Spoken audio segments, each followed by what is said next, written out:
தமிழக நீர்வளத்துறையின் கீழ் உள்ள சென்னை நதிகள் பாலாறு, வராக நதி, பெண்ணையாறு, வெள்ளாறு, காவேரி, பரப்பிக்குளம், வைகை, வைப்பாறு, தாமிரபரணி, நம்பியாறு, கோதையாறு என 90 அணைகள், இவற்றின் கீழ் 14,141 பாசன ஏரிகளும், உள்ளாட்சி நிர்வாகங்களின் கீழ் 1000க்கும் மேற்பட்ட ஏரிகள், குளங்கள் என இவைகள் மூலம்தான் உள்ளூர் வேளாண் மற்றும் குடிநீர் தேவைகள் பூர்த்தி ஆகின்றன.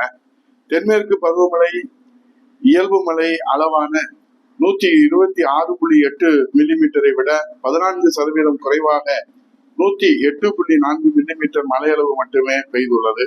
மாநிலம் முழுமைக்கான அணைகளின் கொள்ளளவு இந்த ஆண்டு 31.4% குறைந்துள்ளது.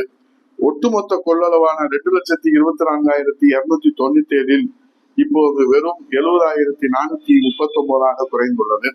மொத்தத்தில் தமிழகத்தின் அணைகளின் நீர்மட்டம் 53% கீழ் குறைந்துள்ளது. இது குறித்து மாண்புமிகு அமைச்சரவிடத்திலும் மாண்புமிகு முதலமைச்சரிடத்திலும் மௌனமே பதிலாக இருக்கிறது. அதோடு கடந்த 30 நாட்கள் மட்டும் ஒரு மூட்டை அரிசி விலை சுமார் 300 ரூபாயிலிருந்து 400 ரூபாயாக விலை கூடியிருக்கிறது. சாதாரணமாக கிலோ 50 ரூபாய்க்கு விற்று வந்த அரிசி இப்போது கிலோ 65 ரூபாய்க்கு விற்கிறது. சன்னரகத்தை விட மோட்டார் ரக அரிசி தான் அதிக விலை ஏறி இருக்கிறது. 26 கிலோ எடை உள்ள ஒரு மூட்டை 1100க்கு விற்று வந்த மோட்டார் ரக அரிசி இப்போது 1500க்கு விற்கப்படுகிறது. 1600 ரூபாய்க்கு விற்ற சன்னரக அரிசி இப்போது 1750 ரூபாய்க்கு விற்கிறது. இன்னும் சில வாரங்களில் ஒரு மூட்டை 2000 ரூபாயாக உயர்ந்துவிடும் வாய்ப்பு இருக்கிறது. இது குறித்தும் மாண்புமிகு அமைச்சர் முதலமைச்சரிடத்திலே மௌனமே பதிலாக இருக்கிறது. இந்த நிலையிலேதான் யார் என்ன பேசினாலும், எதை பேசினாலும், எப்படி பேசினாலும், எவ்வளவு பேசினாலும், என்ன நடந்தாலும் நம்ம சிஎம் சாருக்கு கோபமே வராது. ஆனால் குடவிளக்கான பெண்களை இழிவுபடுத்தி மட்டும் யாராவது எவனாவது தமிழ்நாட்டில் மூச்சு விட்டாலே போச்சு, அவ்வளவுதான். தமிழ்நாடு சும்மா பற்றி எரிந்தாலும் சரி, ரத்த சொட்ட சொட்ட போராட்டம் நடந்தாலும் சரி, ஒட்டுமொத்த தமிழ்நாடு சம்பித்தாலும் சரி, ஒட்டுமொத்த தமிழ்நாடு கிடுகிடுத்தாலும் சரி, தமிழ்நாடே போராட்ட களமாக மாறினாலும் சரி, பாராளுமன்றத்திலே போராட்டம் நடத்தினாலும் சரி, எந்த பின்விளைகளை எது வந்தாலும் கவலை இல்லை. குடும்ப குலவிளக்கான பெண்களை பற்றி ஏன்பா பேசினீங்க என்று சீமான் சார், நம்ம சிஎம் சார் போட்டாரு பாருங்க அதிரடி கைது உத்தரவு. எதிர்கட்சி தலைவர் உதயநிதி ஸ்டாலினை கைது சும்மா கிடுகிடுத்து போச்சு. நம்ம சிஎம் சார் விஜய் பழைய ஆளுப்பா, பார்க்கத்தான் அமைதியா இருப்பாரு. அமைதியா இருக்காருன்னு எவனாவது நினைச்சா அவன் முட்டாளா போயிடுவான். ஆக்ஷன் வந்துட்டா அப்புறம் விஜய் அவரையே அவரால கண்ட்ரோல்ல கொண்டு வர முடியாது. அததான் நேற்று தமிழ்நாடு பார்த்துச்சு. அவருடைய அதிகாரத்துக்கும் அதிரடிக்கும் எண்டே கிடையாது. சட்டத்தின் ஆட்சி தான் இங்கே நடக்கும் என்பதை நிரூபித்து காட்டியிருக்கிற நம்ம சிஎம் சாருக்கு ஒரு சலாம் போடலாமா அல்லது போடாம இருக்கலாமா என்கிற விவாதம் நடந்துகிட்டு இருக்கிறது. மாண்புமிகு எதிர்கட்சி தலைவர் உதயநிதி ஸ்டாலின் தமிழ்நாட்டிலே இன்னும் அவங்க அப்பா ஆட்சி தான் நடந்து கொண்டிருக்கிறது என்று பழைய நினப்புடா பேராண்டி என்கிற பேர்ல அவர் பெண்களை பற்றி தரந்தாழ்ந்து பேசிட்டாருப்பா. அவர் ஏற்கனவே பல பேசி சர்ச்சையாயிருக்குது. அப்படி பேசுற அவருக்கு நடவடிக்கை இருக்க யாருக்கு துணிவு இருந்துச்சு? இப்படி பேசலாமா?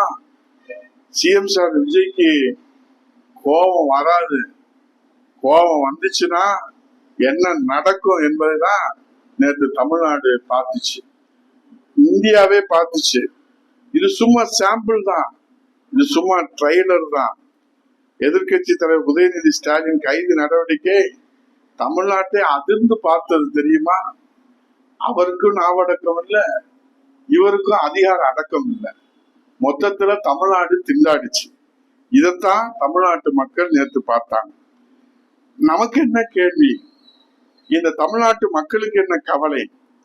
சிஎம் சார் அமைதியா இருக்கிற ஆளப்பா நீங்க என்று வாயே திறக்க மாட்டார் என்று எல்லோரும் சொன்னாலும், நீங்க நேத்து காட்டிய வேகம், தஞ்சாவூர்ல இருந்து இரவோடு இரவாக காவல்துறை ஒட்டுமொத்தமாக டிஜிபி, எஸ்பி என்று தமிழ்நாடே இங்க சென்னையிலிருந்து தஞ்சாவூர் வரைக்கும் தேர்தல் பிரச்சார பவனி போல உதயநிதி ஸ்டாலினை அழைச்சு சென்ற அந்த கன்றாவி காட்சிகளை இந்த தமிழ்நாடு பார்த்துச்சு. நாங்க என்ன கேட்கிறோம், அணையின் நீர்மட்டம் குறைஞ்சு போச்சு, அரிசி விலை உயர்ந்து போச்சு, காவிரியில தண்ணி கொடுக்கலையே, சிஎம் சார் விஜயின் இதே வேகம், இதே ஆக்ஷன் எல்லா நேரத்திலும் எல்லா முக்கிய பிரச்சனைகளும் காட்டுவாரா என்பதுதான் தமிழ்நாடு மக்களின் எதிர்பார்ப்பு. மொத்தத்தில ஆளுங்கட்சியும் எதிர்கட்சியும் காவிரி தண்ணிக்காக சண்டை போடுங்கப்பா என்று எதிர்பார்த்தா திரிசா அன்னிக்காக சண்டை போடுறாங்க.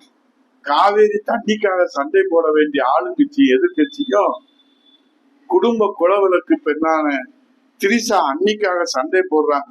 இது தமிழ்நாட்டின் சாவக்கேடு என்று மக்கள் தலையடித்துக் கொள்ளுகிற காட்சி தான் இன்றைய கன்றாவி காட்சி. இன்றைக்கு பட்ஜெட் வேற தாக்கல் செய்யறாங்க.